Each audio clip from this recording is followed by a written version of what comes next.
America వ్యూహాలు ఎట్లాగా ఉంటాయంటే ప్రపంచానికి కొత్త దరిద్రాన్ని తయారు చేస్తుంది. క్యూబా, వియత్నాము, లేకపోతే కనుక లిబియా, ఆఫ్ఘనిస్తాను, ఇరాక్, ఇప్పుడు ఇరాన్, వీటిట్ల మీద దాడి చేస్తుంది. విజయం సాధించుద్దా? ఆ దేశాలను ఇది ఏమైనా పరిపాలిస్తుందా? లేదు.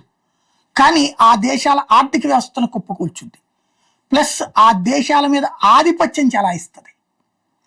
ఫైనల్గా ఆ దేశంలో పెట్టుబడులు లేక, ఉపాధి లేక, ఉద్యోగాలు లేక, ఆర్థిక పరిస్థితి స్తంభించిపోయి ఉన్న కొద్దిపాటి వనరుల కోసం ఒకళ్ళకొకళ్ళు కొట్టుకుంటూ ఉంటే ఆ గ్రూపులలో కొన్ని గ్రూపుల్ని ప్రోత్సహిస్తా బ్రతికేస్తుంటుంది అమెరికా. ఇప్పుడు ఇరాన్ని అలా చేయాలనుకుంటుంది. ఇప్పటికే అక్కడ ఆ విధమైనటువంటి ప్రయత్నం, అంటే యుద్ధం జరిగి పెను విధ్వంసం జరిగితే ఇక అక్కడ పరిపాలన సవ్యంగా లేకపోతే ఆర్థిక సంక్షోభం మొత్తం మొక్క చెక్కలవ్వాలి. ఆ పరిస్థితుల్లో తమ మాట వింటారు. పైగా అసలు వ్యూహం అక్కడున్న ఆయిల్ నిల్వలు.